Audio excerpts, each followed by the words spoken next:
Welcome in to another round of the Props and Hops Super Bowl Shuffle interview series.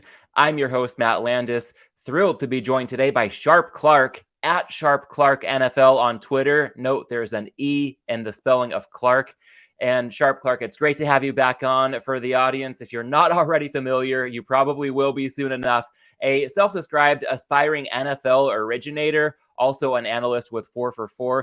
And I've got to say, it's been really fun to observe the rocket ship trajectory since our first conversation on this show back in June. People can find that in the archives if they're interested. But for now, SharpClarke, welcome back to Props and Hops. Yeah, really genuinely excited to be back with you. It's been a fun season since the last time we spoke, so excited.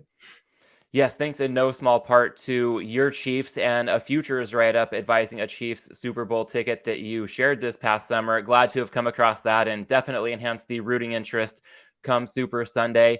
And we'll definitely talk Chiefs Eagles. But I'd also like to kick off this conversation zooming out a bit, looking back at this past season as a whole. What would you say is the biggest lesson you've learned this season from a betting perspective? It's a great question, and one that I probably don't have a full answer to yet because it takes time to really reflect.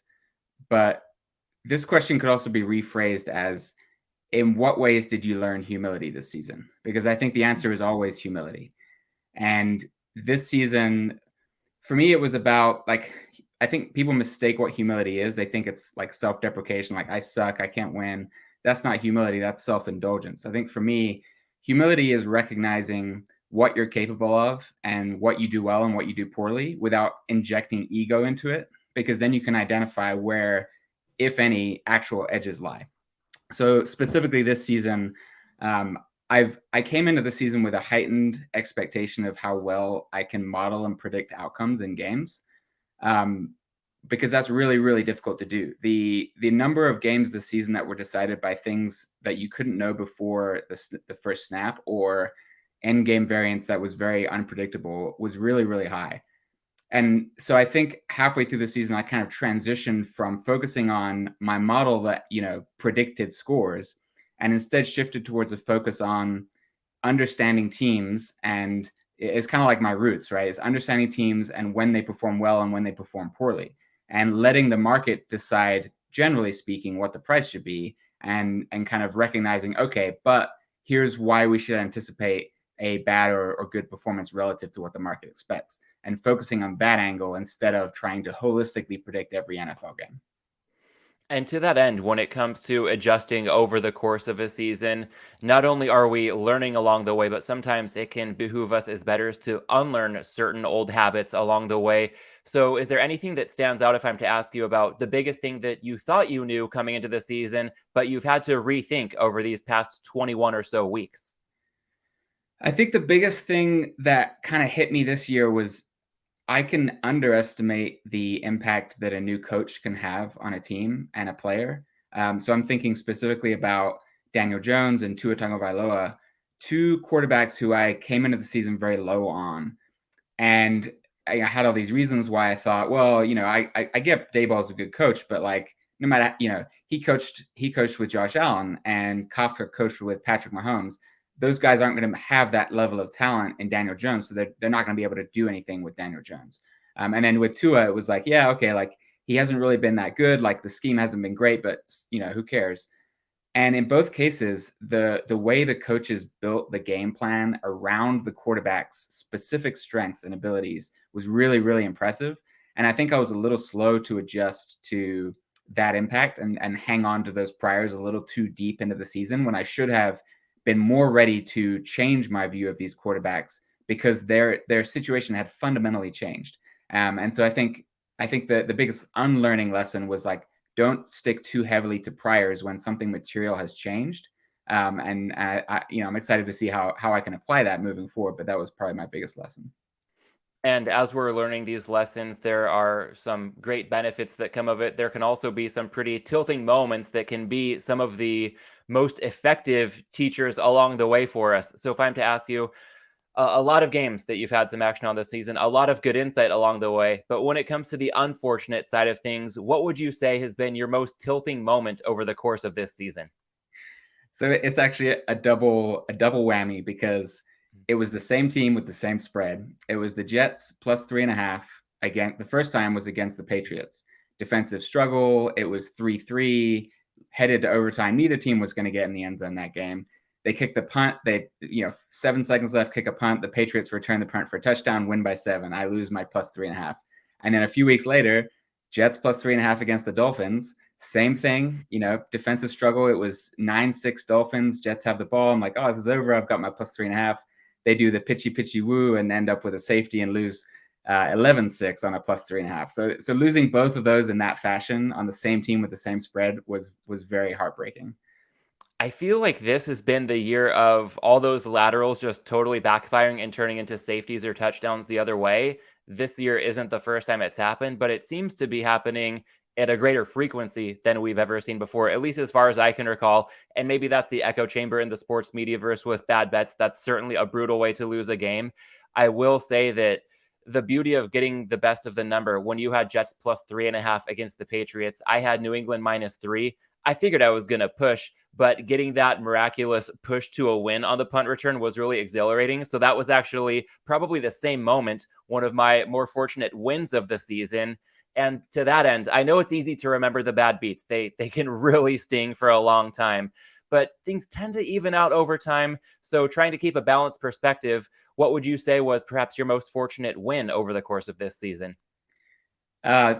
Probably. So I bet on the 49ers alt spread against the Dolphins. It was -10.5. I can't remember the exact juice, but I was going for a juice play where the Niners were going to kind of dominate.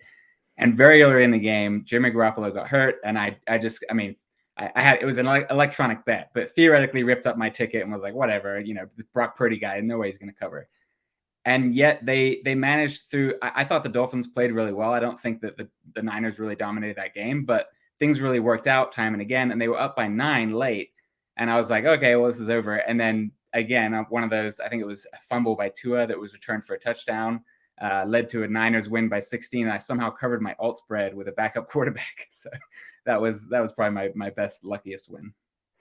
Love it. Yeah, try to keep in mind those fortunate wins. I know this preseason there was a Falcons game where Desmond Ridder came in late. I think they were playing the Lions, and Detroit could have pretty much run out the clock, and they fumbled a handoff. The Falcons go down and score a touchdown, including a miraculous 4th down conversion, cover the spread.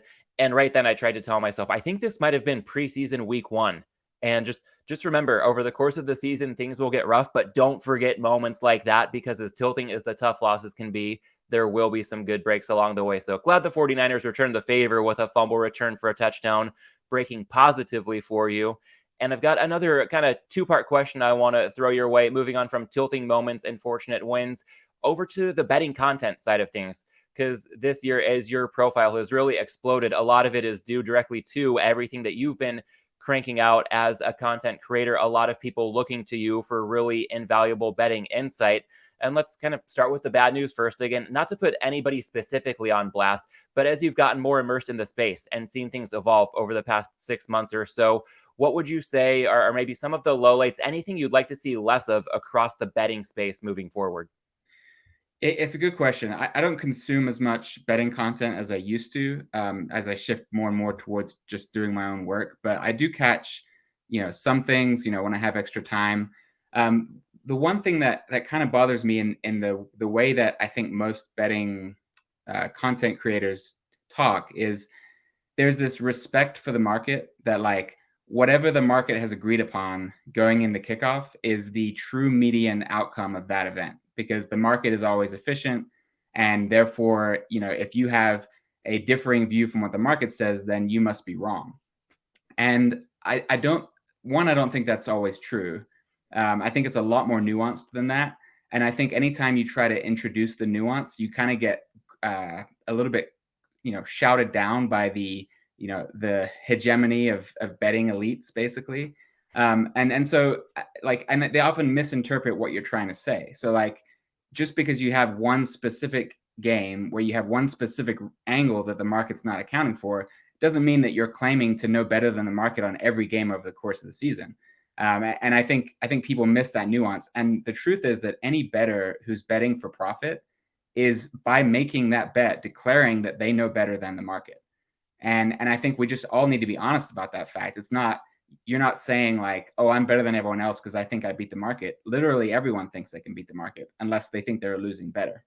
And I understand that there's nuance in terms of at what point of the week you bet and what kind of market you're betting into. But I think it's the lack of nuance in that conversation that I think is missing right now. I find that to be a fascinating answer. I have a couple of follow-up thoughts there. First off, is there a specific game you recall where you can give an example of where you strongly disagreed? Again, not on a Monday line where there was perhaps an immature market without too much liquidity, but where you strongly disagreed with a closing line and what that process was like for you. Yeah, the one that sticks out was actually the one that I commented on. I think I can't remember, it was maybe week 4, week 5. The 49ers were playing the Rams, and I think anyone who was paying like really close attention to the Rams had noticed that their offensive line was really terrible. And without any time in the pocket, the entire thing that made their offense work last year was completely gone. And they had no run game. And the 49ers defense was playing lights out. And so going into that game, it was pretty clear to me that the Rams offense wasn't going to be able to do anything. And the 49ers offense is good enough to, like the way it's set up is really good to combat the Rams defensive strengths. We've seen that year after year. And so me and some other people that I had spoken to agreed with me that the line should have been at least 3. I think it closed -1.5 for San Francisco. And it, in my opinion, never should have been under 3. And when it comes to seeing big discrepancies like that in the closing line, I'm curious about the point you made of delineating that just because you see that for one specific matchup doesn't mean that you don't respect the market's efficiency, generally speaking. And as somebody who admittedly uses market efficiency as a crutch a lot of the time, I mean, I don't put in the time you do to watch every play of every game. So when in doubt, I will certainly default to market efficiency more often than not. And it has by and large served me well for a decade plus. But I also hear you when you say that if somebody is betting, they're declaring that they disagree with a market, even if they believe it to be hyper efficient. How do you handle that juxtaposition of respecting the market as much as you think is appropriate versus really going out on a limb if you identify spots where you think it may be quite a bit off base, despite how efficient many believe it to be? Well, it's a good question. And I also want to, clarify a couple of things. One, just because I think that the market is wrong doesn't mean that the market is wrong. Like that's my perception on that game. It only happened, I think, 6 times this entire season where going into kickoff, I was saying this line is just wrong. And I think I was 4-2 on those games. So even when I'm claiming, this line is wrong, it's not like it's 100% thing. The market is very, very smart. And so the way that I manage that is just managing risk. I'm never betting more than 3% of my bankroll on an NFL game on a side or total. So no matter how strong I think my edge is, there's just always things that are unpredictable and always things that I might be missing. And so that's my way of respecting the market, is saying, I completely disagree. I am, 6 points off this line and I'm going to bet my 3% max and that's it. I think it's a mistake to think that your angle is so good that you can, unless you have a material, there's always exceptions, right? Like, that 3 guys have COVID and it hasn't been announced yet, including the quarterback. Like, sure, okay, that's different. But in terms of like, my angle is so strong, you should never be over leveraging that angle against the market. Well said. I know that challenging the market at times has led to some interesting back and forth on gambling Twitter, and gambling Twitter has a lot of highlights in my experience, but can certainly still be a snake pit like the rest of the platform from time to time. So I'm glad to see that you've come out the other side and we're still here having this conversation today. And thinking about the other end of the spectrum, betting content highlights, are there any new gambling Twitter follows or podcast episodes you've really enjoyed, or perhaps some new shows overall? Anything that stood out on the positive side to you when it comes to your betting content consumption over the course of the season? Yeah, again, I don't listen to a lot of betting content, but I do try to catch when I can the deep dive podcast that Drew Dinsick and Andy Molitor do. And there was a particular episode where Drew Dinsick was going through it. I mean, he had, I don't know if, I can't remember if it was bad beats or just bad bets, but he was having a rough week, and watching or listening to him go through those emotions live, like someone that I respect and someone that bets a lot more money than I do, watching them go through that process was very real. And I think the betting space could benefit from more transparency and honesty from people that are kind of higher up in the space, because we don't always win. Things don't always go our way. And I think, having that at the outset as like a baseline expectation can help people relate to people like Drew and I think, it gave me a good laugh, from the outside, a little bit of shade him for it, but like, I thought it was really uplifting to see that, to watch him go through that. Yeah, I recall vividly the divisional round last year when the Bills-Chiefs game was going down to the wire. That was one of the most tilting moments I've ever observed in real time. And I do appreciate his authenticity quite a bit because he's delivered a lot of value over time. But like you said, even when you're confident in a play, by no means does it mean that it's guaranteed to hit. And we all have our ups and downs. So, yeah, that kind of transparency and honesty, I think there's a lot more room for that across the space. And I had Drew on this show on Monday having a similar conversation to the one that we're having today. And it didn't get as heated or as tilting at any point, but it's just always so great to see, a certain amount of energy and authenticity. There's a lot of that lacking from some people who sell picks or give off a certain image. So I like your answer that regardless of somebody's overall record or ROI, just having that degree of transparency and somebody who's so real can go such a long way. Yeah, definitely. Well, let's talk about your Kansas City Chiefs. They are playing in the Super Bowl, of course, against the Philadelphia Eagles.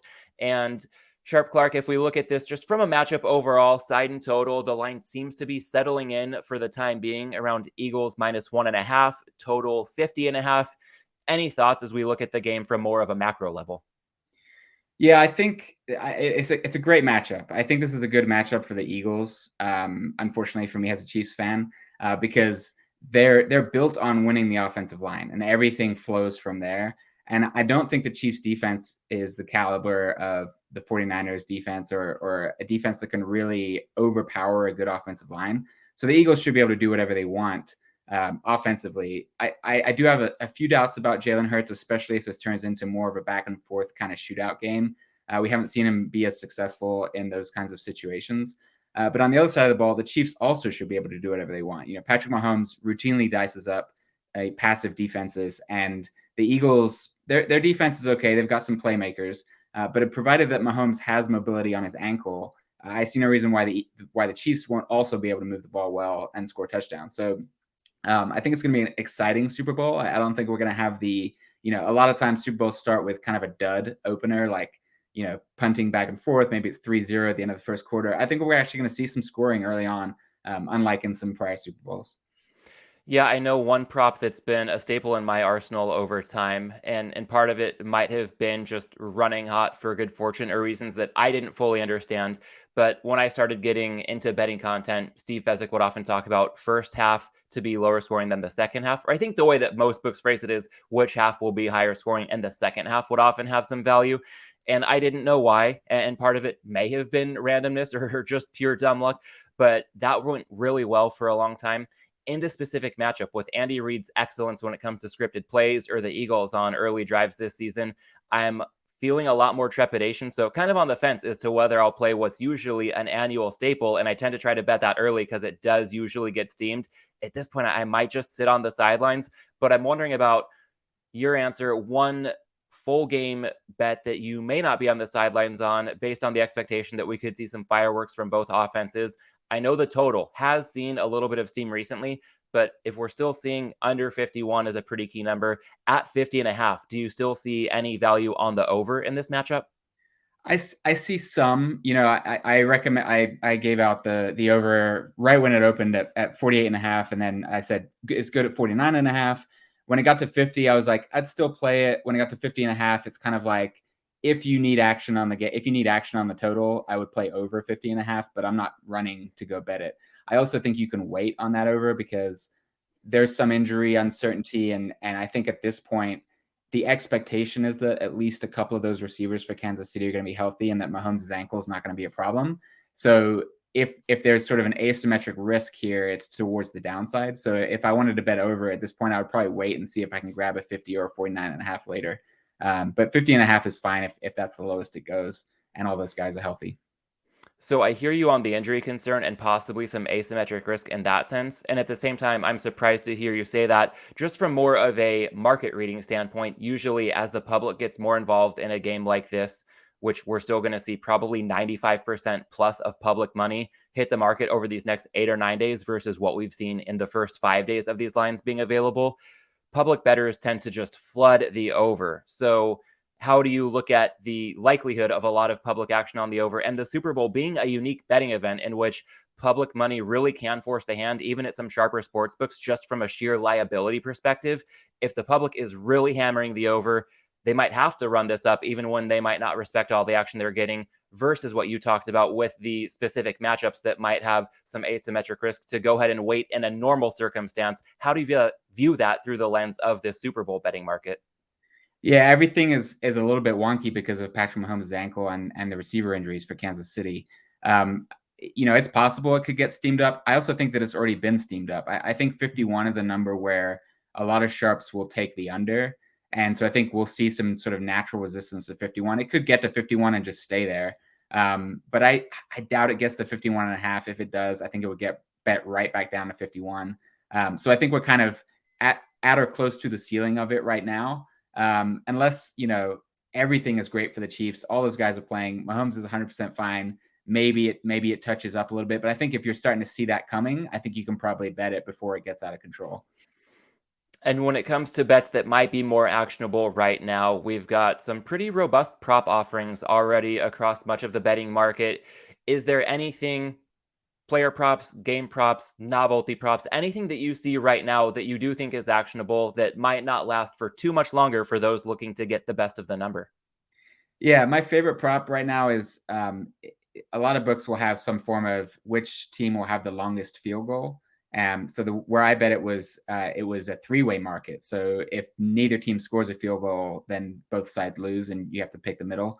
But it was plus 100 on Kansas City to have the longest field goal in the game. And there's a couple reasons for that. One is the Eagles are so analytically driven that when they get in that dead zone of the long field goal range, they're almost always going to go for it. And two, the Eagles are one of the best short yardage teams in the NFL. So whenever it's close, if it's 3rd and 3, they're going to go for it twice and probably get the first down. If it's 3rd and 5, they're probably going to get the first down. Whereas the Chiefs are the complete opposite. They are one of the worst short yardage teams in the NFL. So when they get in that dead zone, they're much more likely to kick a field goal on, say, 4th and 2, 4th and 3. They're a little bit more conservative, a little less analytically driven. And then in addition to that kind of macro view, I think the numbers are built out based on season-long kicking numbers, and the Eagles have kicked a lot more field goals because they've been ahead so much in games. They've just been milking, leads and kicking field goals in the second half. Whereas I think in a more competitive game, knowing they have to keep pace with Patrick Mahomes and the Chiefs, I don't think they're going to be very inclined to kick field goals. Whereas the Chiefs kick a lot of field goals in close games because they're oftentimes sort of like back and forth, extending leads. It's a different style of offense that the Chiefs play than the Eagles, and I think it lends itself to more field goals. I love that look, and I really do like that price point as well, because to your point, I think the longest field goal prop is a derivative of the full game spread. So of course the Eagles are favored. They would also be slightly favored in a prop like this.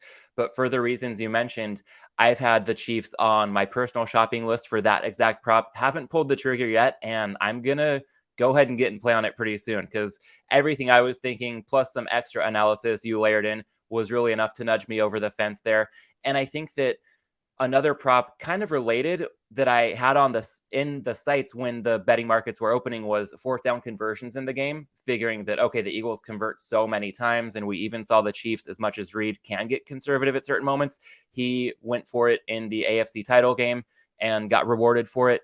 But seeing over 1.5, heavily juiced in the range of minus 170, I feel like this field goal prop might be a better way to get in play at a pretty similar concept. Just trusting the Eagles to be more analytically sound, and maybe they're playing for touchdowns where at certain points the Chiefs will settle for field goals. Yeah, I think the big vulnerability is if it is a super tight game and it ends up being, like a field goal game late, the Eagles do have a very good kicker and could kick a long field goal to win. But I'm willing to take that chance as sort of a negative outcome on the chance that doesn't happen. All right. Well, I will be in the same boat with you on that front. 2 more questions for you here, SharpClarke, going beyond the X's and O's a little bit and more to the lifestyle side of Super Sunday, weaving in the hops. Now, if I recall correctly, you're more of a cocktail and wine guy, and I can appreciate that. There's certainly a time and place for those beverages as well. And correct me if I'm wrong about those two being more your speed, but overall, when it comes to just enjoying the viewing experience on Super Sunday, any go-to drink or food or anything else you expect to add to that overall environment as you root on your Chiefs in the Super Bowl?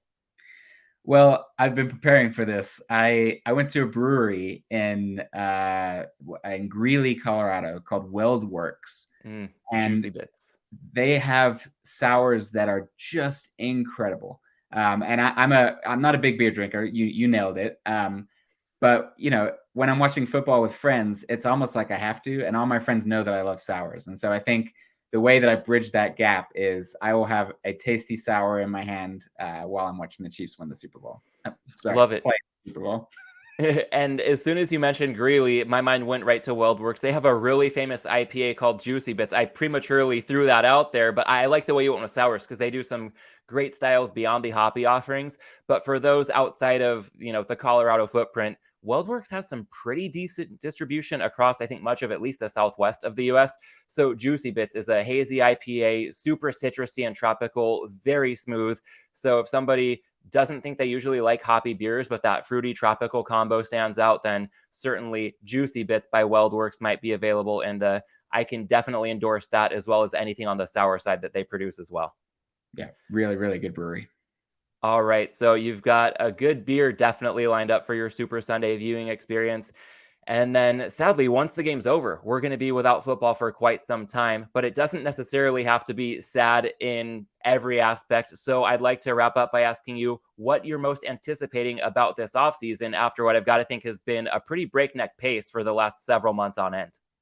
Yeah, for me, the slowdown starts in the playoffs, right? Because I'm watching every snap of every game, and so obviously when it goes down to 6, 4, 2 games, I have so much more time on my hands, and it's very refreshing. So this week, my Super Bowl prep work was pretty much done in a couple days. Like I don't dive as deep into all the props as some people do. So I've actually already started, my review of the year. So I'm looking at the teams in depth. I'm looking at my betting process in depth, my results, the closing line, games that maybe the result didn't really reflect, what the right side was, to really get a grasp of how I actually did this season. I think if you just go based on results, I think you can come to some misleading conclusions. So I'm focusing on what my process did well, what it did poorly, what I can do next season to strengthen my process. I have not finished my journey of NFL handicapping. I'm still improving, and so that process has already started and continues throughout the off season, and that's where my focus is. And it's actually a really, really fun time for me because I love learning and I love identifying things that I could do better and then implementing those things moving forward. So I'm just excited to reflect on everything that we've learned this season and everything I'm going to learn in the next few months about this season.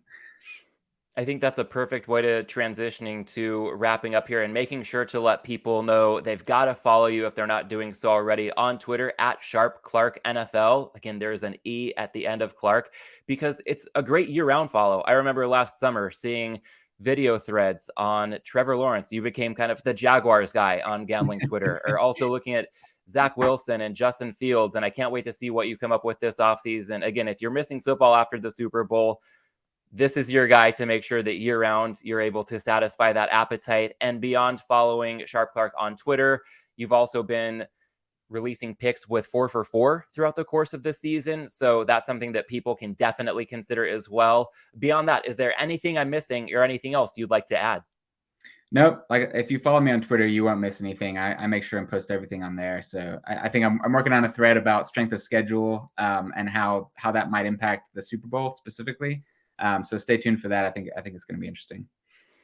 All right. Well, stay tuned indeed. I want to thank you, SharpClarke, for coming back on the show, being part of this Super Bowl Shuffle interview series. Want to thank the audience as well. Thanks to everybody for tuning into this conversation. I'll be back on Monday with another special guest in the Super Bowl Shuffle interview series. Enjoy the first football-free weekend in a while. We've got a lot of them just around the corner. I will see you early and often next week as we inch our way closer to Super Bowl 57.